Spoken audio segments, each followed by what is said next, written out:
He just hangs up. Dear listener, Bill just hung up.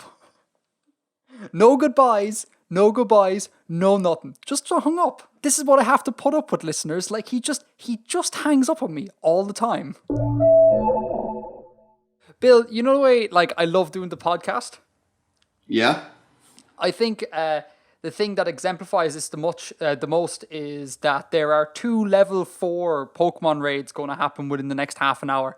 And I'm not going to do them. I'm going to record a podcast instead.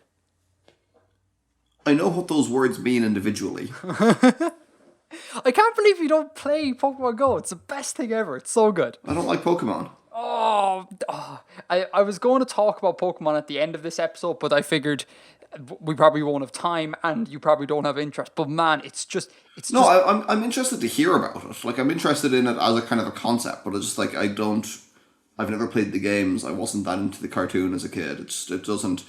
I don't have any knowledge of it to really appreciate it. So really quickly, right? This happened to me the last day, and it kind of exemplifies why I love Pokemon Go. There was a big raid happening. So there's like these gyms, and then every so often, the developers put really powerful Pokemon in them. And you have to go to these gyms and you have to beat the Pokemon to get a chance of capturing the Pokemon. And the rarer the Pokemon, the harder it is to beat, ergo, the more people you need. So the whole idea is that it's become this collaborative thing and it's not like a singular thing. And right. And if you win, does everyone get the Pokemon? Everyone gets a chance to capture the Pokemon. Oh, okay. You still have to go through the rigmarole of throwing Pokeballs, and if you're unlucky, you don't get the Pokemon. And only one person will get it? No, multiple people can get it. Okay. So it's just luck of the draw. Once you've defeated the Pokemon, it's luck of the draw as to whether or not you get it. But you're in with a chance. So anyhow, there was a real powerful one around the corner from us at like 9 o'clock at night, and I turned to the captain and was like, let's go out and let's do this.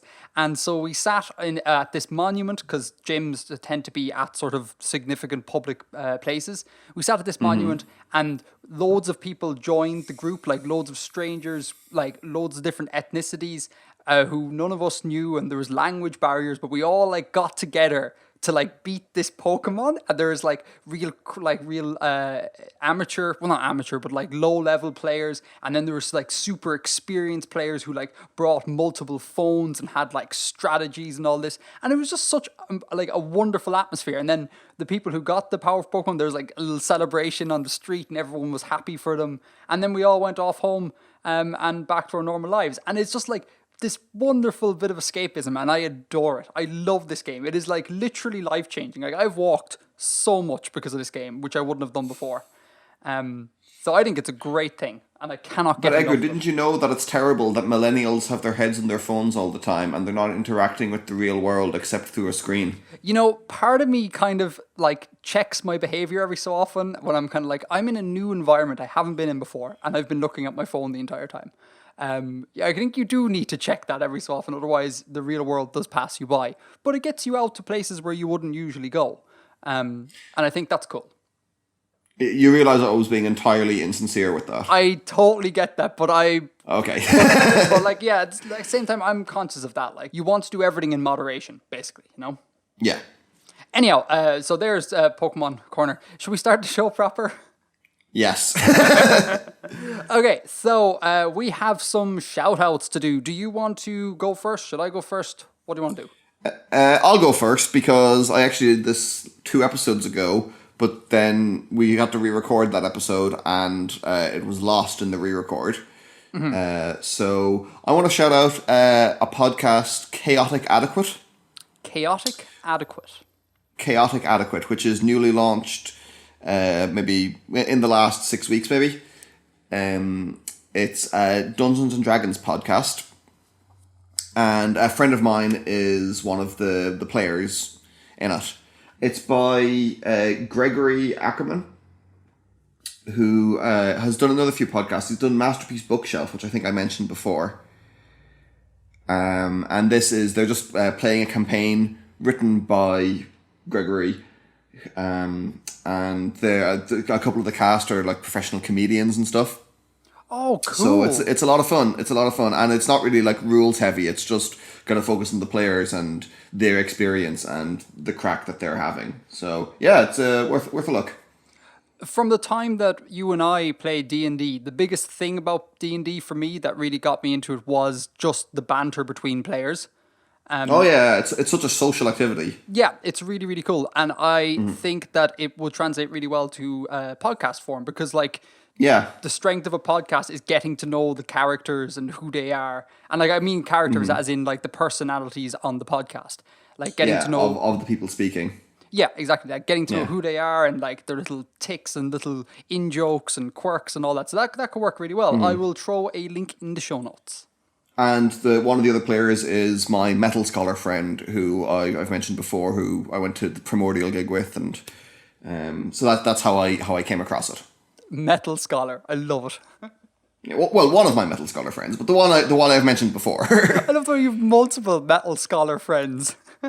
Yeah. I'm super cool. I'm not even teasing. That is so badass. Of course you're not teasing. I'm super cool. So yeah, Chaotic Adequate. I will put the links in the show notes and go check it out. Cool. I feel like people who listen to this podcast would dig a D&D podcast. I suspect there'd be some kind of crossover in the audience, all right? Exactly. So my shout out is to another podcast called Unlucky Traveler. And this is a new podcast and it's by Ira Yake. Ira Yake of the blog post fame. He plugged us on a podcast. He reviewed us about like a year ago or so, didn't he? He did. And now he has a podcast and I listened to the first episode of it and it's really good. It's really good. It differs from what we're doing because it's a one-man thing. Like it's just him talking into a microphone. But and it's about world building. And him being a writer. And it's really interesting dynamic because he's a trucker.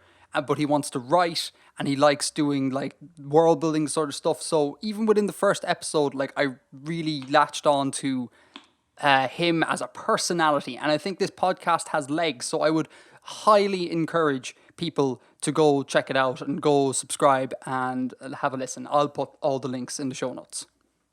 Great. So yeah, there you go. 2 podcasts. But remember, like listen to the Artifexian podcast as well. Like it's important. I think that message may be somewhat redundant. This is true. This is very true. Okay, so shall we do follow-up? Let's do some follow-up. Okay, so I've got a lot of stuff to talk about Albedo. Cut me off if I talk too long, okay? Gladly. So in the last episode, I mentioned my using Albedo as a means of mapping. And in the comments after the show, a lot of people pointed out that it's a lot more involved than I had outlined in the show. And I totally get that. Like, we were just doing preliminary talking about it. But based on the comments, I went and did some research.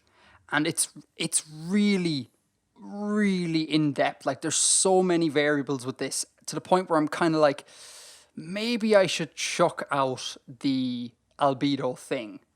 And not have that as a thing. I don't know. Okay. What are your thoughts? You read through the comments. What do you think? Does this method still have legs? There was a lot of really good criticism and stuff that we didn't think of and that we didn't take into account. Overall, I think it's still a viable method. I mean, people said things like, "Oh, well, you still have to consider the climate and the ocean currents and plates and stuff." And I don't think either of us thought of this as a replacement for thinking about any of those things. Right. It's another method. And it would kind of obviously have to work in tandem with thinking about ocean currents and climates. And as such, I think it's, it is still viable in that sense. And I think to say that, oh, well, it's not really a viable method because you're not taking into account the ocean currents, etc. You could equally say that, well, existing methods aren't viable because you're not taking into account albedo. Oh, that's fair. That's a good point. You know? I mean, if you say, oh, well, we've set this up so that all these climates exist here, and then you completely ignore the fact that that would actually have a ridiculously high or a ridiculously low albedo, that's also not particularly viable. Yeah, So, that's true. I was impressed by it as adding another element to what we think about, and something to bring it a little bit closer to reality. And it's sure, it isn't a entire method unto itself necessarily, or it won't result in something watertight plausible in and of itself, but you're adding another element of consideration.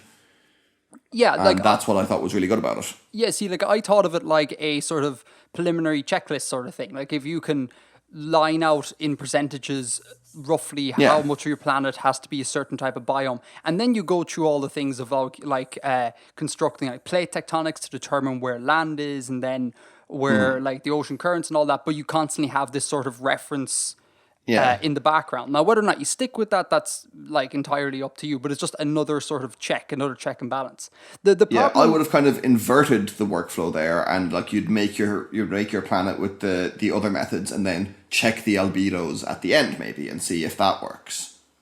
Oh, you could do that. That's true. That makes sense. A kind of a final plausibility check. You know that it will work from all these other points of view, from like latitudes and everything, and climates and all that stuff. And then at the end, it's like, okay, well, this is what I've come up with. Does this work in the real world? Let's check the albedos and see. That's a very good point. Additionally, that was brought up by a u/Faxafan in the sub, was that I was oversimplifying things in saying that one can just simply say X amount of terrain is this biome, and ergo you have this albedo, and that will have this effect on the temperature. And they were suggesting that you should take latitude into consideration. So like, absolutely, yeah. Now, and that was something that we didn't refer to. We did not do this, right? Now, this is problematic because this makes sense. And the minute it was pointed out to me, I was like, that makes clear sense. Obviously, that should be done. I went and had a look about, was there any models for this? Was there any formulae for this? There's not really, which is not great for my method. And also, counter to what the subreddit said, it's actually the opposite of what people were thinking. A lot of people were thinking that the lower the angle of incidence the sunlight has, the lower the albedo. Right? But I found the albedo doesn't change. The albedo is going to be the same. It's just how much energy it's getting to reflect will change. Right, and but the reflect, in my head I had it that if the energy input is lower, because it's a lower angle of incidence, the energy output, the reflected, will be lower. Right. And that was pretty much the consensus on the sub as well. But I found at least one paper, which is linked in the show notes if you want to go check it out, that says the direct opposite happens, which is kind of mind-blowing, and I don't understand it, that like low angle of incidence equals higher reflectivity, and that kind of has thrown an utter spanner in the works. Let me think about that for a second. So the angle of incidence is lower, so it's getting less energy, so more counts as being reflected. Is that how it works? I don't know. I don't know. I honestly don't know. That kind of makes sense. Yeah, well, it's a bit brain-breaking, to be fair, because a lot of people were suggesting that, and then it's just like, if it's a case of lower angle of incidence equals lower reflectivity, it's just simple sort of trigonometry sort of things. But this is like inverse trigonometry. Like I can't wrap my head around what's actually going on here. And it breaks my brain to think that if the sun was shining like perpendicular down on a surface, you'd expect the reflectivity to be really high because you're concentrating a beam directly on the surface. But that's not what happens. It's lower than when the beam isn't direct. And that's kind of, I don't know what to do now. It's essentially I can kind of imagine an explanation for that, but I'd have to check like how terms are being defined and stuff to make sure it makes sense. I'll put the paper in the show notes for people to go check it out. And see what they think. So I suppose my question then would be, does this method of using albedo with respect to these biomes still have legs if one doesn't take into account latitude? Like if it's just too complicated to do, and then it's treated only as a sort of first approximation method, like a kind of very, very rough guideline sort of thing. I mean, if you're treating it as very, very rough and accepting it as very, very rough, then probably. So this is my thoughts. So I was kind of thinking like, well, screw the latitude thing. Just do it the easy way. And that still gives you some results you can play with. But then the maths guy in me is kind of like, but that's not accurate. But then I'm kind of like, well, it's world building. We are doing like scientific research. So I'm torn and I don't know what to do. So we'll see what the sub says. But I'm glad that you're not kind of like, it's an utter no. That fills me with hope. Yeah, no, like you made a good case in the last episode, and while it may not be a complete thing in and of itself, I think it highlights that there's other stuff to be concerned about, and there's other stuff to take care of, like, on the same level as ocean currents and tectonic plates, etc. Yeah, and on that, just before we move on, I just want to highlight one comment, just because I thought this was a really good method of doing this sort of thing. Mm-hmm. By a u/Sajivru? Let's go with Sajivru, I don't know. And they wrote a big wall of text, but I'm just going to hit the main points here. They say that how they work out biomes for their world map, they do it in this order roughly. Figure out plate tectonics to give continent shapes and mountain ranges, figure out wind and ocean currents, decide the average temperature and figure out what that means for a whole range of latitudes, and then use those currents to determine like warm areas, colder areas, and then wind currents. And I think this is good. This is the correct order, I believe. I believe this is the order advocated in many world building books, like the Planet Construction Kit and all of that. So props on that. I would add the Albedo thing, but other than that, I think that's a real solid approach. So just shout out to Sajivru for that. Yeah, I mean, I think that's roughly how I did it when I made my partial Janspar maps. And I know I didn't do it sit it down and do it matsy, but I figured I got equivalent latitudes and equivalent kind of locations as regards mountain ranges and interior of continents or exterior and ocean currents and stuff, and just saw. Well, I was like, okay, well, this place is kind of like Korea, so it'll have the similar climate to Korea, and this place is kind of like Texas, so.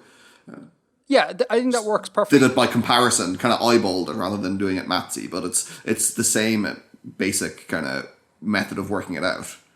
Agreed. I think as long as you're not just sitting down and drawing a map randomly, I think you're okay. Any sort of extra level of realism. Forest goes here. Exactly. So I think any sort of extra realism you can bring, whether it's maths or kind of like a comparative sort of thing, I think that's worth doing. And remember many shows ago, I spoke about how I hate random generators. Mm-hmm. This is effectively why, when you fractally generate a world map, it's it's got none of this in it. It's just a computer generated shape. And it's not born from anything real. And so I dislike that. Yeah. I think you should always do what Sajivru is suggesting. I think, as I said before, it's useful as a kind of a starting off point. But you don't just hit the generator and be done. Yeah, it's not a be all and end all, definitely. But I think it's just really unfortunate. I think a lot of people, I don't know, they see it as the be all and end all, and that I don't like that. And I think a lot of it may actually be down to the fact that people think that they don't have artistic abilities. Lots of people are kind of I can't make a fancy looking map. It's you don't really need to make a fancy looking map. You just need to make a accurate map. For example, your map that you drew of the Lamo the last few podcasts ago. Of the town. Of the town, yeah. This wasn't a sort of Tolkien-esque wonderful bit of cartography. No offense. It was deliberately. You were I think I'm using your own words here. You were I'm not an artist, and so I'm going to. How dare you? How dare I? so I'm going to make it that it's just a quickly scribbled field note sort of thing. So you're kind of doubling down on your strengths there in a way. Yeah, it's not a bug; it's a feature. Exactly. I love that phrase. I adore that phrase. But yeah, so the follow up on Albedo. I'm going to do more investigation and see can I come up with something a little more solid. But if not, yeah, hopefully this thing still has legs. We'll see what the subreddit has to say. Okay, so I don't really have world building this week or this month because I've been making videos again. Hooray! Hey, so this was the auspiciousness I spoke about the last time. This was the episode where we'd be like, I'm back! Woo! Jazz hands! So all my time has been taken up with that. But what I do want to place in this section is a sort of like State of the Union address. Because I have finally figured out what Artifexian is and how it works. And I'm so happy. And I just want to let everyone know how we're going to proceed from this point on. Artifexian it's not a social media brand, it's not a podcast, it's more of a state of mind. Is that what you're going to tell us? No, if I ever say something like that, just you need to hit me because that's ridiculous. Gladly, I will fly over to Korea and I will smack you in the face. So the YouTube videos, I intend to keep them going. Cool. At the very least, for the summer, in a sort of frequent-esque sort of thing. But when the academic year kicks back in, the production cycle is going to slow somewhat because I'm going to be back at work. But I really am going to try making a concerted effort to keep them going. So that's a positive point for people who like the videos. The podcast, I figured out the way the podcast fits in with everything is that this should be the sort of proofing ground for topics. So like I bring a crazy suggestion to you, we mull it over, we talk with the subreddit, and then if it has legs, like the Albedo thing, for example, that can become a video. So so the podcast will kind of bookmark the videos. It'll be like the preparation phase, proper polished video, and then a sort of after discussion if there needs to be one. So I think that's important. So okay, and it makes sense because if we both do world building every month, I can just do like turn that world building into a video. Like I can't believe I didn't think of this earlier. Like it's so obvious. And then the podcast is going to inspire the videos as seen in the last video. In that I'm going to bring follow up to the I'm going to bring follow up to the videos and have like a correction section at the end. So working on the podcast has like really informed how to make videos for me as well. So it's kind of all beginning to gel. And then the final thing is social media. I've decided that social media should be a place not just to plug the videos because no one likes people just spamming them with nonsense. Well, not nonsense, but just spam. I'm going to put stuff that doesn't make it in videos on social media. Like very often there's like in the last video, for example, loads of people had comments about how would a calendar work if you were the moon, if you lived on a moon of a gas giant. So that's a bit specific, and I didn't address it in the video, but then I can just put that sort of stuff on social media as little kind of like sound bites. And I think that makes a much more cohesive whole, a much more kind of like every branch of Artifexian is working together doing a thing as opposed to just like these disparate things. Yeah. That makes sense? It does. Yeah, I'm actually really happy. Like for a while there, it's kind of like there's so much going on. There's so much going on, but now everything's come together, and it's just like a sense of calm, a sense of peace. I love it. On the subject of videos, I just want to ask you something. I want to get your feedback on a thing. What you've watched these videos? Of course you have. I've sent them to you before I published them. Never mind. Scratch that from the record.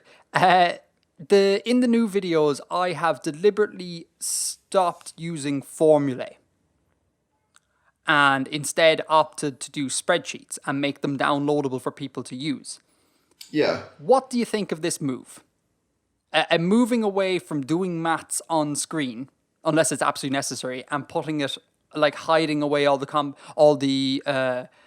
maths in Excel equations, so people who aren't mathsy can still engage with it. Do you know? Yeah. Or did this stick out at all to you that I made this sort of shift? I didn't notice because we're dealing with a new topic, and if it's been, say, we were still doing like orbital stuff, and suddenly the equations were gone, and I'd been going along doing the equations, and then they weren't there anymore before I'd finished the project, I would have noticed. I didn't even pick up on it because this is a different thing. And so if say I made another orbital video, which I'm not going to do, I think I've covered orbits fairly well. But if in that I decided, well, here's a spreadsheet instead of the equations, thoughts on that? Because like not everyone likes maths. I love maths, but not everyone does. And I just want to make it like accessible to like the broadest stroke of people. Yeah, I guess in terms of having, in terms of like being engaging to people and not like putting off and intimidating people who aren't mathsy, I think it's a really good move. Me being the kind of formalist that I am, if you would do another one of the orbits and you didn't have equations, that would upset me. Oh. because I like things to be consistent. But since you're doing a different topic, since that's a completed topic, it doesn't matter. I mean, you're giving them the spreadsheets for download, right? Yeah. So for people who want to know what the equations are, just write them in at the end of the spreadsheet. Well, I was even thinking that the sort of person who wants to know what the equations are will be the sort of person that knows to look in the function line of the spreadsheet and just look at the equation. I don't necessarily know how to interpret that kind of information. So I don't think it's... I would be much happier to have it written there down for me explicitly. Okay, that's a good point. I will add that the equations I will always use in the videos will never have any weird Excel functions. Like they're not going to be like if and or statements where you need to know a syntax. They'll just be basic maths. You know, Right. I mean, like the worst is that you'll need to know that like a multiplication sign is the asterisk and not the x. But I get your point. Put in the equations as well. Yeah, that's interesting. That's something for me to consider. Yeah. I think it's a very, very small amount of extra labor to, like, on your end, to save a lot of hassle for people on the other end. Agreed. No, I think that is something. You know what I'm gonna do? I'm gonna take a note. Hold on. Note taken. Thanks, I Bill. don't know if you could... You're very welcome. I don't know if you can hear, there's a big industrial noise happening somewhere outside my flat right now. Oh, there's insane sirens happening here. This is wonderful for podcast recording. Oh, well, I can't hear them, so I can't hear your sirens. Maybe they're not being picked up. Also, I can't hear your industrial noise, so that's good. Hopefully, good. the listeners will be none the wiser if I cut this part. Hey, maybe we're both hallucinating. Maybe. Almost certainly not. There is a 0% chance that we are hallucinating right now. So yeah, that is all I want to say. Basically, I've been making videos, and this is where the world building has gone. So not much Sweet. big talk here, and I just want to let Artifexian know about what's happening in terms of the videos and the overall shtick with the various aspects of Artifexian. So yeah, I am happy. Great. Long may it continue. And I'm having so much fun doing the new graphics as well. Oh, I love Yeah, it. the new graphics are slick, man. I'm really enjoying it. I'm learning After Effects now, and like this is, definitely not pro level After Effects usage. Like it's really basic sort of stuff, but I'm liking it. It's good. I'm half thinking about downloading a course about how to like do motion graphics in After Effects, and like making a concerted effort to like get as slick as possible with these things. There might be something on Udemy or on Coursera or something. Maybe. I think lynda.com has a plug. I think lynda.com has a good course that a lot of people, a lot of YouTubers have used to learn this stuff. Because like it's great and all learning motion graphics from YouTube, but it's very disparate stuff. It's not like you don't get a like from beginning to like advanced in one row, and it's all kind of like everything's logically laid out. You kind of have to like hunt and peck your way through stuff. So there's downsides to learning for free. So yeah, I'm liking the new graphics as well. I'm having so much fun. But Bill, the production cycle is so long now. It took me I'm not even kidding, a week to just make and animate the graphics for the last video. Like a full week of getting up, like starting at like 10 in the morning and finishing around 6 when the captain got home, day in, day out, a full week. It's Wow. very labor intensive, and that's likely down to my ignorance about the program. So hopefully that's gonna like reduce somewhat. Yeah, you'll improve your workflow. Hopefully. But yes, okay, so that is that. So shall we do some actual world building? Shall I pass? Let's do some world building. Let's pass this baton on to Bill, who once again has kept up his end of the bargain and made this a world building podcast.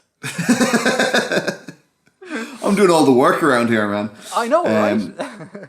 So I've written a new document from Lamo. This is unlike you, Bill. No, it isn't. It's very like me. He always What do you mean? Yeah, I love how you like shut down my little crappy jokes. With like dead flap hand seriousness. And I'm like, there's an in Bill here, we've got a little joke, and you're like, no. No, never change. Sorry. No, not at all. So you've written sorry, say that all again. You've written a document. Another document from Lamo. So continuing the series that I did, the envoy who's exploring Lamo and writing back to his home country. Cool. And this one concerns some of the story of King Tensha and the military tactics that are prevalent in Lamo. And we had King Tensha before. Yes. Yeah, he crept up in previous writings as well. So there's a familiar cast of characters. Yes. Yeah, it's you know, it's a continuing series. Saga, some might say, Bill. It's not quite saga length yet. He did it again. Okay, so what's the subject matter?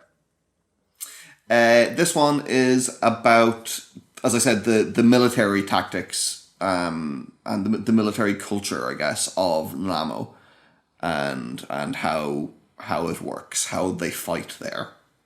And so the envoy highlights 3 areas about King Tensha's prowess. Yeah. And those are his political prowess, his strategic prowess, and his tactical prowess. Exactly. And the inspirations for this? Because I'm getting a very strong real-world analog here, but I just want to see, am I right, without actually saying it, so keep talking. No, I want to see who you think it is. No, don't do this. I shouldn't have brought it out. Okay, based on his political prowess, the thing about like strong alliances and maintaining peaceful relationships with people that you are under his dominion and all of this, this reminds me of the Mongols. Okay. Because I hope I'm right about this, but wasn't the whole thing about their empire and why it worked so well because they just let people do their thing under their rule? Like they weren't kind of like, you must now adopt Mongol religion and you must now adopt Mongol whatever. They're kind of like, we own y'all, but like you do you. It's all good. And then people are like, oh yeah, okay, cool, we'll do that. Yeah, just give us your troops and give us your taxes and we'll be grand. Yeah, no hassle like. So I'm getting the impression that King Tensha is quite Mongol inspired. He actually, that wasn't something I had in mind. Oh. That just kind of grew naturally out of how I had described Tensha and how I described Lamo in the stuff I'd previously written. But yeah, there's definitely a kind of a parallel to be drawn there. Yes! 1 point to Edgar. So that's his political prowess, is this idea that he rules well and keeps people under his dominion by allowing them to just, be the way they are. Is that an accurate reading? I would say so. And we saw that in the last thing I wrote, the calendar. That the calendar, he explicitly, like, people can still use their own calendars and they can still, figure out their own religious festivals whatever way they want to. It's just, this is the calendar that we are using for these purposes. And it doesn't, take away from other nations within Lamo doing what they want to do. Yeah, exactly. So it's just further continuing the character of Tensha. In terms of the strategic stuff, any sort of real world analog here? Because my knowledge of military tactics is not great. Not really directly. I guess there's a little bit. As I said before, it's Lamo is geographically at least somewhat similar to South Africa and to Southern Africa. And while I'm not attempting to portray like direct analogues of real world cultures at all, some stuff is still kind of an inspiration. You know, like you said, like the Mongol thing is something you could say about the first paragraph here. Yeah, and also, and also like just by making sort of realistic decisions on the part of your characters, like there's only a limited amount of conclusions one can get to. Like if you're going to do the thing where Tencha allows his people to be who they are, then you know you're already down the Mongol route, whether or not you intended to in the first place. Exactly. Yeah. Exactly. And in thinking about this, and in thinking about like, because I have a fair bit of this character's story about Tencha and how he became who he is and how he became the king. It's all in the back of my mind there. Oh, that's got to be on the podcast sometime, man. It might be. Oh, I'm interested. Okay, anyway, keep going. We'll see what happens when the envoy gets to the capital. Teaser, cliffhanger. There are some similarities anyway in what I've said here about Tencha and what we know or what I've read about King Shaka of the Zulus. Okay, so is the similarity here that Tencha comes into power and then his big innovation is that he makes a formal army? Is this something that King Shaka did? Because again, I don't know. I don't know. I don't know enough about Shaka to really say, but he changed the way that the army worked, and he reorganized it, and he made it a lot more effective, and he synthesized the innovations of a lot of other leaders, and kind of brought them together and made them more effective together. And I guess the part of it as well, and this kind of refers a little bit to the first paragraph, is the Zulus were a really, really small nation. They were like kind of confined to one small area, and before Shaka, and his conquest and his like dominion was so successful and so powerful that the Zulu were much larger afterwards, as in like people who had considered themselves to be a different peoples were afterwards part of Zulu, and they had a Zulu identity. So no, it's not the same as what I did here, which is more kind of pluralistic.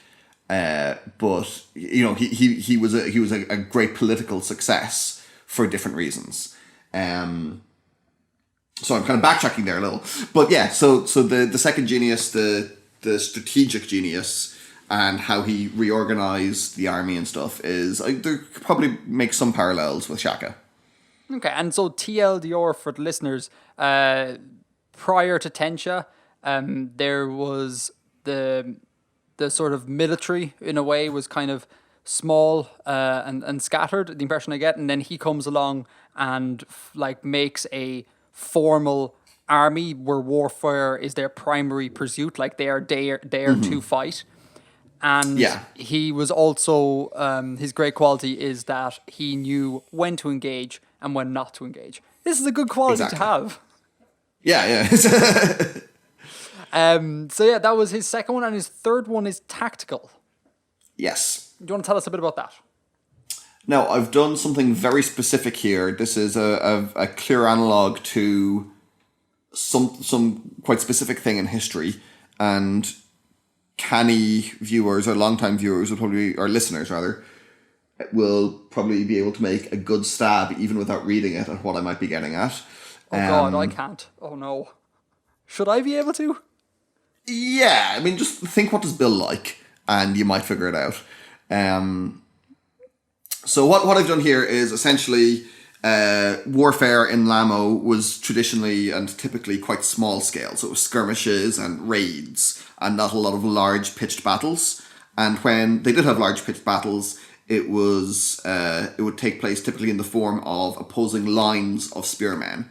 So something like a phalanx or a shield wall kind of situation where they would face off and kind of push, rather than it being a massive brawl, or rather than it having like lots of different components. Wait, hold on. Were phalanxes like real life League of Legends people? What? Like a tug of war. League of Legends is like the tug of war thing. Isn't it a tug of war game? That's how you describe it. I don't know. Okay. So TLDR is are phalanxes just like that's all they do? They get in a line and they just shove at the other line. Is that it? Essentially, that they think that is how it actually tended to work. Yeah. And so the Battle of Thermopylae was not at all like it was in 300. It was just like a line of dudes, and they had really, really low kill rates because they were so well protected, and both ends were so well protected that you just had to push and push and push until one side buckled. Oh, so it was like attrition.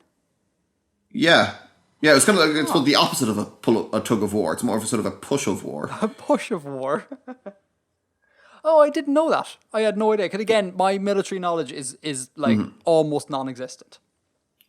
So yeah, so like in ancient Greek times and stuff, the phalanxes, they had low kill rates, and it was largely just kind of lines of spearmen shoving against each other. And then of course you did like have like cavalry and chariots and stuff to spice things up.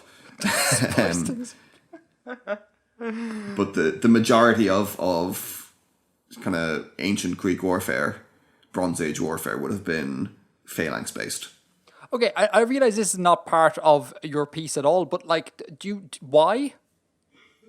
This seems really ineffective. Like, if you've trained a whole bunch of killing machines and like given them weapons and stuff, and their kill rate is really low, and all they're doing is like shoving into one another. Well, eventually one side buckles, and then they flee, and then they get like quite a lot of kills. Okay. In like the chase afterwards. Okay. So the slaughter happens afterwards. I would question that you said you've trained a whole bunch of killing machines. Oh, have you not? I suppose maybe not necessarily. I mean, I don't know that they all had like professional standing armies. I'm sure a lot of people would have been, farmers a lot of the year or done other stuff. Okay, so is this why the sort of attrition thing came along? Because you don't have a bunch of killers. You have just regular people, and it's like, well, regular people can push. Like, it's fine. Regular people don't need to be like, be proficient with, I don't know, double great swords.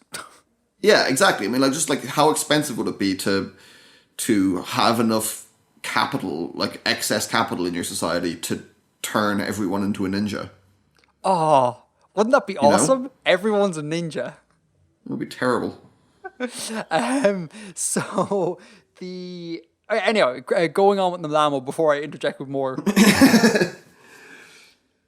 So that was the main kind of large scale warfare, was lines of spearmen or pikemen or whatever, and the innovation used by Tansha, or introduced by Tansha, was that he broke it up so that instead of having just a line opposing a line, his enemies would use the traditional line, and he would have a field of widely dispersed archers and like javelin throwers and things. And they would concentrate their fire on one particular area of the enemy line to weaken it. Mm-hmm. And then a column, rather than a line, of his forces would like directly attack that weakened area in an effort to break through. So they'd probably have like lose quite a lot of people at the very front of the column, or maybe like the people at the front of the column were better armored or something. I haven't figured out the exact specifics of this, but they would concentrate a large amount of power right into the area of the enemy line that had been weakened, and then they would punch through the ranks, and then the enemy line would fall into disarray. And so I take it this isn't your innovation in military tactics. This is obviously based on something. This is based on something historical. Okay. Now, can you tell me? Because there's no way I'm going to get this. Okay, what do I really love? Who do I really love? Oh, Napoleon. Napoleon. So is this a Napoleon innovation? I don't think he came up with this, but the French army used this a lot at the time of the Revolutionary and Napoleonic Wars. I think it was like late monarchist French tactics that carried over into Napoleonic times. Oh, okay. Now, does this system have drawbacks? Yes, as I said, you're very likely to lose a lot of people at the front of the column. And the thing we have to remember here is this was used a lot by Napoleon, not exclusively, and not as much as has been thought for or has been portrayed in history, kind of in popular history. It wasn't as prevalent as a lot of people think, as far as I know. But it was used quite a lot by Napoleon. But he did lose, so. I mean, he took on an entire continent pretty much constantly for about 20 years straight. So. Yeah, this is true. So he did a good job, like. Yeah, well, what can happen is, I imagine in this context, it would be very easy to be encircled by the line. Like if the line just kind of closes in around the column and encircles you, that would be very, you'd be destroyed. Yeah, the column would be destroyed. I was thinking that. I thought, but what would happen if you flanked them? Yeah, that makes sense. So it would have to be like really, really fast that you break through. It'd have to be like quite a sudden engagement. And I'm assuming this tactic works well in Lamo because obviously your man is saying that this is a great innovation of Tencha. Like he's used this to good effect. Yeah. Okay. Yeah. Like there are definitely drawbacks, and I'm assuming Tencha didn't win every single battle that he ever fought with it, but. Mm-hmm. So yeah, there's definitely drawbacks. It's never fun to make anything like too powerful. Agreed. And this bit at the end of this paragraph here about the champions. Yeah. Now again, you're gonna have to humor the Philistine here, right? I didn't realize this was a thing. Is this actually a thing in real life? Champions? Yeah. I thought this was a medieval fantasy thing. No, it was practiced, as far as we know, in ancient Greece. Oh. So, like, the stuff you see in films. Do you ever see Troy with like, Brad Pitt? Ooh, I think so. I don't know. Well, there's, like, a thing like that at the very beginning, and he like, massacres the enemy army dude, and that's, like, means that they have won the battle, because it was agreed that they would use champions to fight.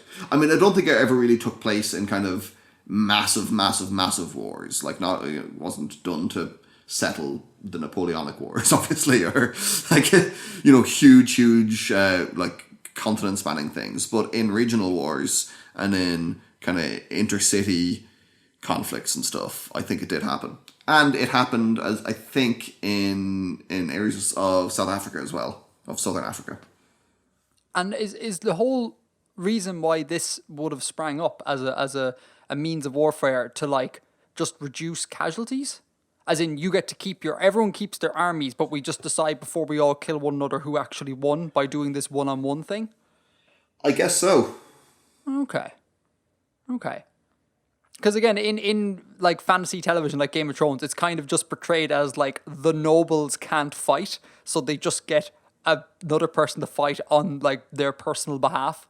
But the concept of there being like individual champions for entire armies. Well, it's not really for an entire army. It's just for an entire like ruler, say, which is the same thing, kind of. Sorry, I'm the stream of consciousness here. I'm really sorry, Bill. That's okay. But it does sound kind of strange. But as far as I know, I think champion warfare is the name for it. And as far as I know, champion warfare is an actual historical thing that it may well have happened. Do you know if there was people specifically trained to be champions, or would they just pull someone from the army and be like, "Hey, you champion, come on"? I don't know. Like if you had like the Brock Lesnar of like champions, like this prized fighter who just like shows up and does his thing, kind of like the Mountain as well. Just shows up, does his thing, goes away, and then just like lives a happy, peaceful life in like the rural England analog, and then every so often gets a call and is like, "Hey man, you got to go defend me." That'd be class. It'd be really cool. So yeah, anyway, anything else to add on that? What about the last two paragraphs? Anything noteworthy? Because my two questions were, where are you getting the strategies from? is this Yeah. Mongols? Oh, sorry, the other thing about the strategy is the skirmishers were an important part of Napoleonic era warfare. Okay. Both for columns, as the Napoleon used, and the more conventional line formations. They both had skirmishers. Sorry, Pick off like officers and things. I'm really sorry, Bill, but I have more follow-up questions. I'm really just Go for it. stop me when my ignorance of warfare begins to annoy you. Stop. Go on. When did this practice of kind of like formalized warfare, as in like, you know, there's a line here and there's a road there and then you're a circle of these lads, did this stop? We don't do this anymore, surely. We don't we don't line like the US troops during like Iraq didn't line up in formation. So when did this stop and why did it stop? I'm going to assume technology, but you know, Yeah. enlighten me. Technology would be a huge part of it. I guess the American Civil War would be kind of one of the more modern types of war, or like one of the kind of the first wars that was more modern. Maybe the Crimean War. So that would be the mid 1800s. I think the Crimean War was the 1850s. And when we say more modern, we mean like the abandonment of these formations and then the replacement with what? Like just random trenches.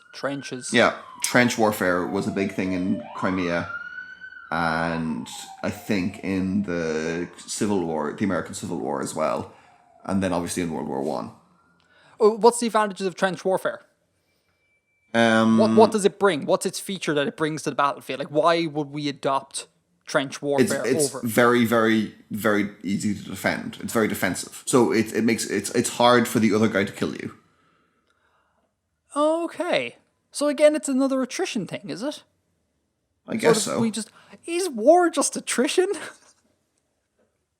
I don't Are know. all- Maybe. This is what happens when you have a podcast based on military stuff with Edgar. Because again, like, I don't know anything about this. Huh? That's really interesting. Cool. So that was King Tencha's 3 great feats as a ruler, I suppose. Mm-hmm. Cool. I like it. It's good. I learned something about warfare today.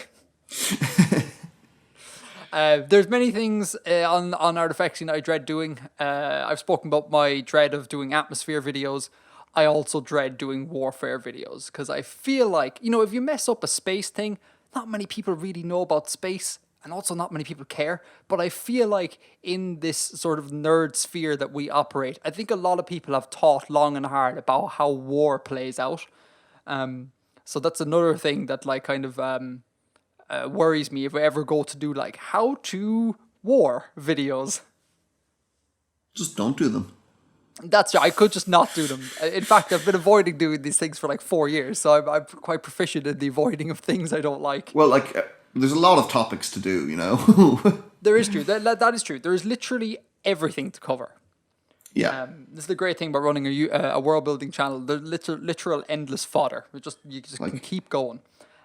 Maybe we should world build. Like, how will people in Takar world build? Oh, meta. Seriously meta. I don't think I'll be doing that, but that's a good suggestion. No, let's never do that. I will quit. So yeah, that was King Tencha. I like it. It's good. Thank you. I hope to hear more from it, especially his rise to power. That seems like it could be a very interesting story. And It is quite interesting. We will, if I don't say so myself, the writer of said story. We'll probably cover this in the green room because of the book I was reading. But I given the sort of headspace I'm in at the moment, that would be a really interesting to read. Like the rise of a prominent figure and a loved figure as well.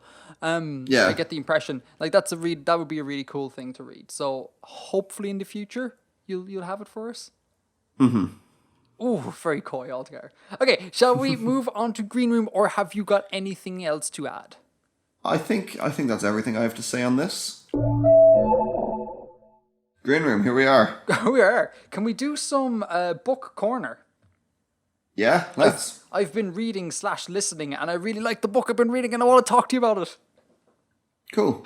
I just finished reading Name of the Wind by Patrick Rothfuss. And it is amazing. It is so, so good. And I am so sorry that it's over. I loved every second of it. And it's just so good. And I'll bang on at length in a bit about why it's so good. But you have read this book too, Bill, I believe.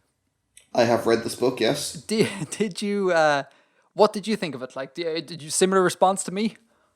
I really enjoyed it. I think it's great. I think it's quite. It works quite well on a couple of levels. And there's some stuff in it. I've read the sequel as well, and there's some stuff in it that ought to be annoying, but it's handled in such a way that it's quite clever. Okay, now, sorry to interrupt here. Spoiler alert. We should probably put here.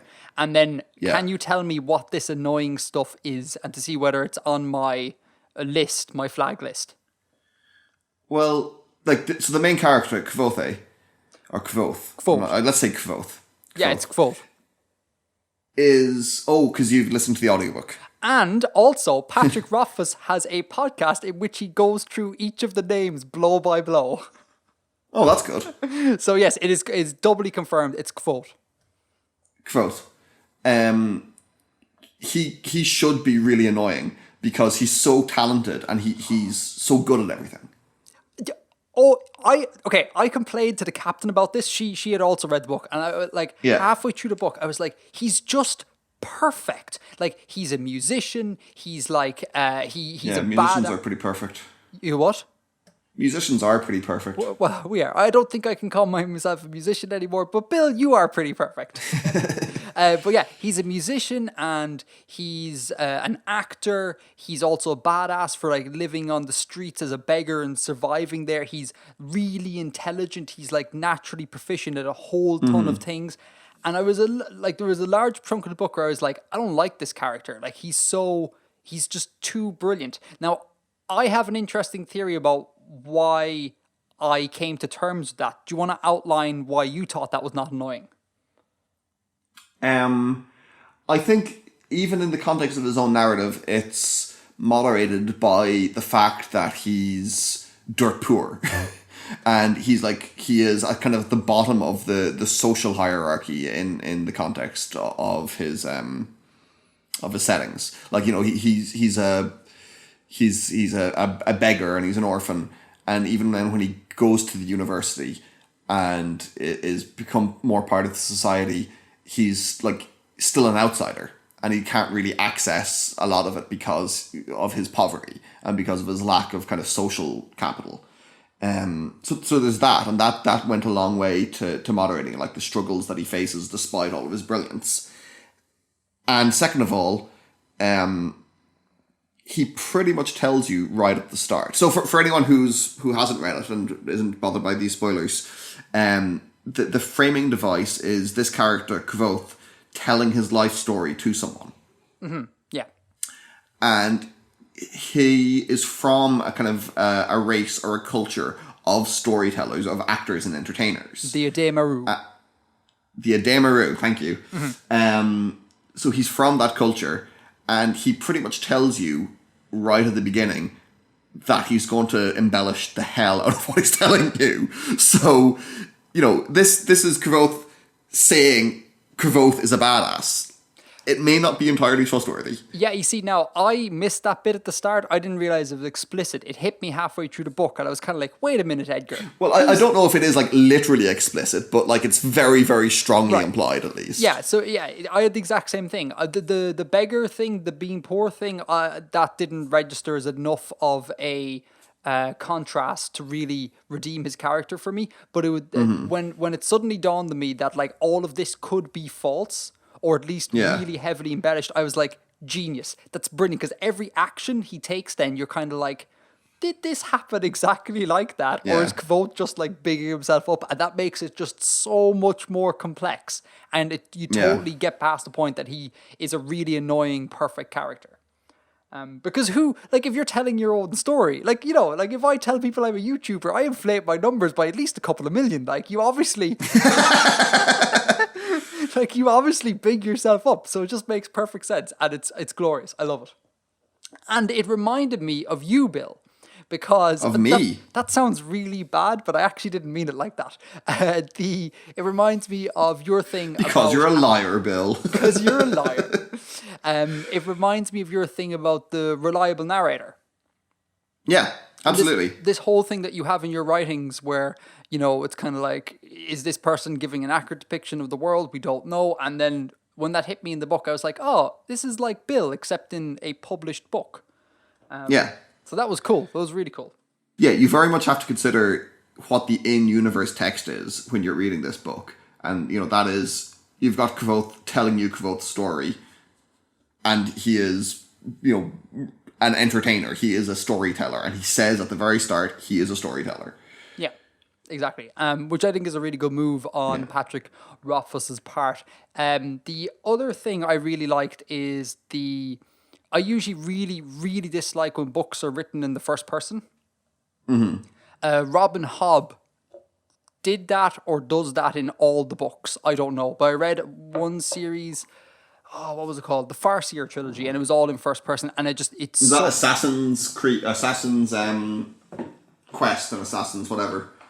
Yeah, is that part of the Farseer trilogy? I can't remember. I think the Farseer trilogy is that one, yeah. Yeah. But that was all first person, and that just sucked me completely out of the world. Really? Yeah, I didn't because I don't know, it's kind of jarring because epic fantasy, and then it's like brought right down to a personal level, and I get that can be a good contrast for some people, but for me it just kind of took me out of this grand fantastical world. Whereas this was brilliant because of the framing device.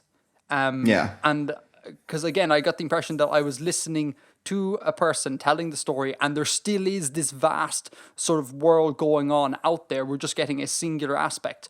And it's not that Robin Hobb didn't do it well, but there's just something different about the way it was constructed in this book that just I was totally sold. I was like this, I suspended disbelief immediately with this. It was great. It was brilliant. I also I don't know how it works with audiobooks and things. I'm assuming there isn't a blurb, or maybe there is in the software somehow. But in the blurb of the book, he kind of mentions all these things that he's done. He's fought a dragon, and he's consorted with demons and lain with fae, and he wants to learn the language overnight, or maybe that comes up in the body of the text or whatever. And then you see some of those happen. I can't remember if the language one happens in the first book. Does it? That's news to me. Okay, well, there's something at some point about Kvothe learning a language overnight, or learning a language in one day, or something like that. And again, it's presented as he did this incredibly badass thing. He learned to speak a language just in a day. And then when you get to that part of the book, it's kind of true. And it's he kind of does that, but the context and the specifics of it aren't exactly what you think they are from the way the story is told, and it's really clever. Oh, so the blurb even builds into this fantasy as well. Maybe not exactly the blurb, but I think so. Yeah, I think a lot of the way it's presented, if I was being very academic about it, you could call the paratext. Oh, Jesus. When it's not the marketing speak, it's the academic speak with Mr. McGraw over here. Except I actually like one of those. Yeah, so is there anything about the book you didn't like? I don't recall the female characters being all that brilliant. But again, maybe that's down to something on Kvothe's part. Maybe that'll make more sense ultimately. And I'll have to reread it to be sure. I mean, there definitely is a lack of female characters. How many can I think of off the top of my head? Excluding his mother, say, who's a very, very minor character. 2? Well, there's the... Third? the girl who lives under the university. Yeah, that's one. And then there's There's the love interest who Yeah. he keeps seeing at the place he plays, and Yeah. there's a couple of students. Oh, is there a couple of students? Okay, yeah. So there isn't One much... of the librarians. Right. And are there any of the lecturers or professors or anything women?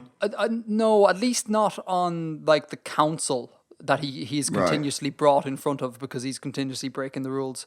And I don't Yeah. think his teachers are either. Yeah, so there's a lack of representation there. Yeah, and you're right that they don't actually play that big a role and don't have that much agency, I suppose. That's a valid point. A lot of people had problems with the setting and how it was talked about. Because I listened to a lot of reviews and watched a lot of videos on this, and a lot of people were kind of like he doesn't expand upon his world. Like he drops all this like small detail. Like you get the impression that he's really worked out his currency system, because he's constantly talking about currency, and I get that because he's poor and stuff. But it's like I get the impression that there's a method behind that, and like the cities are really well thought out and depicted, but then you don't get a sense of the broader world at all, really, the way you would in other stuff. And I'm like, well, that's irrelevant, because I think that's even better, because it's kind of like going into the other books, you feel like there could be more to explore, as opposed to like exposition dump at the start where we learn, about the entirety of like the world all at once, Yeah. It gets better in the second book. The second book, you see more of the world. And like, it's a nice change of pace, I think, because again, epic fantasy is like, vast and sprawling. You go from corner of the world to corner of the world, but it's kind of cool that this is all taking place in a relatively small circle, Yeah. Because It's a boy goes to school. Yeah, exactly. It's more like Harry Potter in a sense. Yeah, exactly. And then when he goes out and fights that dragon, that wasn't that far away, that place, that town. Because he rode it on a horse in one day. So yeah, it kind of like... enough time to learn a language. Exactly. Oh, and it's a really cool detail I really liked, and perhaps speculation on the part of the internet. But when he buys that horse... for the listeners, again, spoilers. He needs to buy a horse to go to a place to advance the plot. Denethor or something. You what? Denethor or something is the town, is it? Something like that. And the horse, he needs a really good horse, because he's going to ride it like hard throughout the entire day, like no breaks. And the guy who's selling the horse brings out this like big noble looking steed, and he's like perfectly black hair, and it's like a prime specimen, and he gives the horse a name, which he thinks means something like, I think like Twilight or something like that. I can't remember what he thought it was, and it's in a different language than the one he speaks. But what he actually calls it is like something like White Sock, and this causes the person selling the horse to be like, he's in on the secret, and the secret is that the horse is in fact dyed. He's not entirely black. Ergo, ergo he's not a pristine specimen, so he gets it for cheap. And then the internet speculates on this, that there's like, that's his inherent sort of connection with language, and the whole idea of like naming the wind, and it's all about like the words you speak and things like that. He didn't know he was doing this, but he was like compelled through mystical forces to like do it. And I think that's really cool. That he has this like proficiency with language that he doesn't know about, and that impacts on the actual story. I think that was, if that's true, like if that's planned by Rothfuss and not just kind of like some nerd reading into things, I think that's class. I think it's a brilliant little thing there. And if it's not planned, he should pretend it was. Totally. You know what he should do? He should sit down in a bar with someone to write a story, and that person should write his story. He should narrate that story and then just like inflate everything. Yeah, I totally thought of all those theories. There's loads and loads of different kinds of magic in the series, which you will be aware of from what you've read so far. But apparently there's actually even more than he's revealed so far in the texts. I remember he did an AMA a couple of years ago, And he was like, yeah, there's these six kinds of magic, but there's also others I haven't explained to you yet. Some you can figure out apparently. Some if you read really, really closely, you can figure out what they are. Because he was like, he said something, I didn't realize I actually told you about that one yet. He'd forgotten he'd mentioned one kind of tangentially. Did he really know, or is he fanning the flames of fan speculation? Yeah, he could be. Actually, that's true. He literally writes down lies for money, so he's not trustworthy. I love that. Fiction is lies for money. That's brilliant. We'll tell lies for food. I get the impression that a lot of the magic is just based off stuff he did in college. Which like he took various classes and was like, oh, that'll make an interesting magic system, because like the whole idea of like bindings and stuff like that is kind of like it's thermodynamics linked and quantum entanglement linked. Like, you do one thing to this, it has a connection to the other thing. So like you can, in that particular field, you can really see the sort of like he was inspired by his college courses, which I think is really cool. And also, do you know what's hilarious? And I couldn't help but think this when reading the book. These lies that he wrote for money, right, are almost verbatim what the sort of nonsense that like Deepak Chopra spews. Like Deepak Chopra he's always on about like quantum entanglement, and like you do something to this thing over here and it affects that thing, and that is literally sympathy magic. Like literally sympathy magic, and I just burst myself. Sympathy magic is more plausible. Yeah, it's more plausible. It was based on a college course, like of course it's more plausible. But two more things. Sorry, I've been going for ages, but I'm really enamored by this book.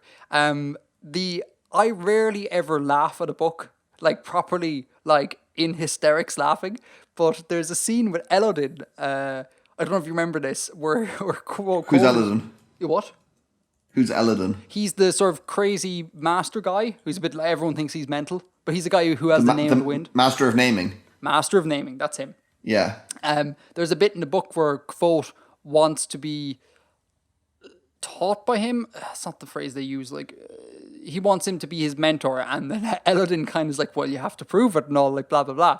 And then at one point, Elodin, like, he has him up on a roof, and he's like giving this big spiel about like how you have to take the jump and all this sort of things. And then Kvothe's like, okay, he wants me to jump off the building. Okay, I'm going to jump off the building, and then he's going to call the wind up, and I'm just going to float back up to the roof, and everything will be fine. And then Elodin does nothing to dispel this, and Kvothe just jumps off the roof and like breaks all his ribs. And then Elodin turns around and is like, well, that was a crazy decision. Why would I teach someone who's that rash? And it's just like, yes. It's a total inversion of what you expect from a kind of a mystical relationship between a teacher and a student. A complete inversion, and and it really hit me, because again, I was like Cole, I was totally on board. I'm like, okay, he's going to summon his powers, and we're going to see the mastery and the sort of like brilliance of Elodin, and you're just kind of like, the guy's actually cracked. It's just amazing. Like I haven't laughed that hard since when I was really young and I read Artemis Fowl. And I'm not proud of it, but there's a poo related joke in that book that had passed Edgar in stitches, and I have not laughed so hard since then. And I'm so grateful to Name of the Wind for making me laugh. I was there cooking, like I was there doing my chicken, and I had to stop and take a break because it was just so funny. But he also does like, there's loads of subversion of like fantasy tropes in that, like this trope of the great teacher, like he subverts that. And then there's another little like incidental passage later on where they're talking about distance, like he has to travel X distance, and he mentions league, and then some character just like is like, well, league's not a real measurement, it's just made up by like farmers wanting to sound like they know what they're doing or whatever. And it was kind of like, oh, that's really cool, because it like, the way if you want to make something sound Middle-earthy and fantasy, you do leagues. And this like immediate expulsion of that is like, no, we don't use leagues. They're stupid. We use real measurements. And I just think it's great. So good. Anyhow, I love that book. And thank you for listening to me, Bill. Not at all. My pleasure. And I am on to Gunslinger now. I'm pretty sure that book Stephen King. By Stephen King. I'm pretty sure that book won't make me laugh as hard as Elodin did. But Yeah, perhaps it's not a funny book. It's a very not good book, though. it's a good book. Because I've read it before. It is a good book. So perhaps we can have book corner next month, and we'll talk about Sure. the Gunslinger. I'm going to make a very, very quick recommendation while we're on the topic of books. Yeah, totally go for it. I recently read Handmaid's Tale. This is on my list. Okay, should I? Oh no, I can't get this. I was going to download this, but it doesn't exist in audiobook form. No, that's a shame. Yeah. Anyway, Handmaid's Tale, make the recommendation. Yeah, it's very, very good. It's been recently made into a TV show, which also apparently is very good. And Margaret Atwood has been involved, I think, reasonably closely with the adaptation. And it's got Elizabeth Moss as the main character, and she's a fabulous actress. I don't know who this is. What's she been in? Have you ever seen Mad Men? I have not, but hold on a second. The captain and I are looking for new stuff to watch. That might be a thing to watch. No, I haven't seen that. Is she in anything else? The only other thing I've seen her in is The West Wing. I also haven't seen that. But anyhow, keep going. Okay. So it's the premise of it is it's set in near future. Actually, it was written in the 80s, so it might actually be slightly in the past now. But anyway, it's set in kind of in America under a theocracy where women don't really have rights anymore. And it's told from the point of view of a woman who's essentially, she's a handmaid, and she's essentially a kind of she's used for breeding. Men with powerful positions in the society are given handmaids to breed with because like people are infertile in after the events of like a war or something, and so it's all told from her point of view, and it's utterly chilling. Like it's really really bleak, and at the end like, there's this like really kind of like stark ending. But anyone who reads it, read it with my particular interests in mind. I won't say any more than that and give anything away, but it was just like, there's a thing at the end which particularly, for me, just made it one of the best things I've read in a long time. Turns out, Napoleon was... Yes, the main character is Napoleon all along. That's a shame, because I heard good things about that book, and I was... Literally today when I bought Gunslinger, I skipped over Handmaid's Tale because it was next on the list and I just couldn't get it. So maybe I'll buy a Dead Trees version. I don't know. Yeah. There is one last thing, and I realize this is not really connected to world building at all, but this is the green room. A quick thing on TV, just because you brought up Mad Men. Mm-hmm. I have started watching Orange Is the New Black. Oh, cool. And I realize I am so far behind the rest of the world here, but, bear with me. Yeah. I'm really, really disappointed in that show. Really? Yeah, like, season 1 was meh. Season 2 was stunning. Like, that was brilliant. Like, the intrigue, when V comes back. Have you seen the series? Have you watched it? I've seen all of it, yeah. Yeah, so when V comes back into the prison and the whole, like, the big matchup between V and Red, and that's really, really great. Yeah. And all the little subplots, they all culminate so brilliantly at the end. And then season 3, the one I'm at, is so incredibly bad. I'm literally stopping. Terrible. It's awful. Like, it's Absolute they went pants. from Four is a lot better, and 5 is excellent. Now, do you need to have watched 3 and 4 to watch 5? Possibly. Yes, you definitely need to have watched 4 to watch 5. See, I'm not, like, I 100%. genuinely, I'm not sitting through the rest of 3. Like, it's just, there's nothing happening. And it's just weird. And, like, the relationship between Piper and your one from the 70s show, what's her name? Alex, that's it. Laura Prepon. Their relationship's just weird. Like, it just goes really strange and in a really implausible way. Like, they went from being lovers to, like, kind of being girlfriends and, like, this whole shtick that they're together, but they've always kind of been together. Like, they broke up for a little bit, and it takes some really unnatural turns. Like, the writers don't have a clue what to do, and they're just floundering, and it's really annoying me because, like, I care when a TV show takes time away from me. Like, if I spend an hour watching a thing. I want to like derive enjoyment. But like third season, it's just absolute pants. So when you mentioned Mad Men there, I might actually just start watching Mad Men and just forget Orange is the New Black because like no, we're done here. Orange is the New Black, not happening. I think it's worth it for season 4 and 5. How many episodes do you have left in 3? Like a little bit over half. Okay, so like 4 hours. Oh, I know, but Mad Men's really slow. Mad Men, like, not much happens for a long time in Mad Men, but it's all about character. It's a real slow burn kind of character study. What's your view on House of Cards? I really liked the American House of Cards now. The one with Kevin Spacey. Yeah, I really like it. I really like it. There's, I mean, it's occasionally absurd. There's like occasionally stuff in it is just kind of silly and unrealistic, but overall, it's good. Yeah, I like it. Okay. Maybe. But you know me, I just I like liking things, so maybe I'm not the best person to ask. This is true. Do you know what was great though? In terms of Netflix series, Stranger Things. I haven't watched it. Okay, you should watch that. That is great. No. Why not? It's got plucky kids. It's got plucky. Oh God. Yeah, but why is that a deal breaker? I hate that. Yeah, well, hang on. In your head, though, when you think plucky kid, are you thinking like Anakin Skywalker, like young Anakin Skywalker? Because it's a little bit different than that. Not just that, just like I know it's like the whole 80s pastiche thing, and it doesn't interest me at all. I feel I would just get really annoyed watching it. Okay. Yeah.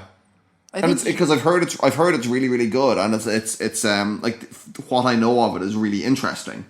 And like the kind of the supernatural elements and stuff to it, but I just feel like I would get really irritated with it, with the kids in it. Okay, well that is a problem considering the kids are the main characters. There's no getting around the kids. 11's cool. Do you know the characters? Do you know the cast roughly? No, not really. Okay, well the central kid, like the kid around which the whole thing hinges, is just a really, really cool character. And mild spoilers, but if you're not going to watch it, I feel like I can keep going. As long as it's mild. It's very mild. It's just maybe just describing her demeanor. Okay. Yeah, she's very introverted and developmentally stunted, I would say. Okay. Because of the treatment she underwent, which you'd find out in the thing.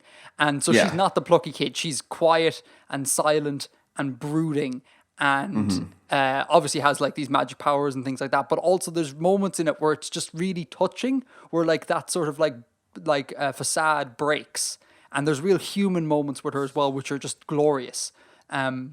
So she's a great character, and the girl who plays her is just an amazing actress. She does a stunning job. And I don't want Stranger Things to have another season. It's getting another season, but we stop. It's done. Just leave it at this small run, and it was great. But I think they're going to bring dead characters back, and it's just going to go on and drag. Right. And I really don't want that to happen because it's a glorious self-contained thing, and I hope they don't ruin it. Like if they ever bring back Breaking Bad, they're going to destroy Breaking Bad if they do that.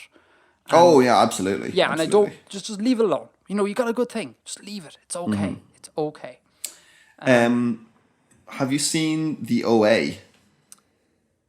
No. It came out a little bit after Stranger Things, like a few months later, and I think people were saying it was kind of a similar kind of a successor sort of thing. It has a really, really divisive ending. It's quite an interesting journey. I really don't know whether I actually enjoyed it overall or not, but it was an enjoyable journey, and it was quite compelling and engaging. But it's also really annoying in that the entire thing of the series is people finding the least efficient solutions to their problems. Like every time like someone solves things, it's like, why did you do it that way? That was it was so dumb. What a dumb way to solve that problem. I feel like have you complained about this on social media? I think you have. Yeah, I have. So wait, if you said it's similar to Stranger Things, is it the same sort of like coming of age crossed with supernatural stuff? No, that's not really a coming of age thing. And as I said, I haven't seen Stranger Things, so I don't know. But I saw people making comparisons. Okay. To that effect. Okay, that's interesting. Oh wait, all right. Okay, there's some watching for me. Perhaps tonight, because again, I'll take on board your thing about sticking with Orange is the New Black, but man, it's an awful lot of time and an awful lot of nonsense to wade through. Yeah. No, three is poor. And on a final note, Red is class. Like that was Janeway, man. She's better than Janeway. Yeah, but it's crazy that she can. Well, obviously, great actors can portray many different characters, but it's great that she could do tight-lipped Janeway, and then sort of like this bombastic Russian mafia sort of character. It's just great. Like she's such a good actor. So such a good actor. And she's the best character in that, I think, for me, anyways. Like Red. It goes up and down for me. I think she's certainly a contender. And I thought when I found out that Janeway was, what's her name? Kate Mulgrew. That's it, Kate Mulgrew. When I found out that Kate Mulgrew was playing a Russian, I was like, oh, this isn't going to go well. This is not a good choice casting people, but it's totally believable. She totally pulls it off, and even if it's slightly silly, like the way she kind of goes like, oh, did you taste the petrushka? And it's kind of like you're deliberately putting on a bit of a hammed up Russian accent, but it's kind of funny, and I really enjoy it. Anyhow, we've spent... We leave it at that? We need to, because one, I told the captain she could come home before 9. It's now 10 to 9. And then also we've spent way too long talking about stuff that isn't world building. So we'll leave it here? We'll leave it at that. Cool. So, thanks a million for everyone for watching. The usual stuff. If you want to support the show, you can find us on Patreon, patreon.com/Artifexian. And Bill, I will see you next month. See you next month. And until then, Edgar out. Oh, we got them on time.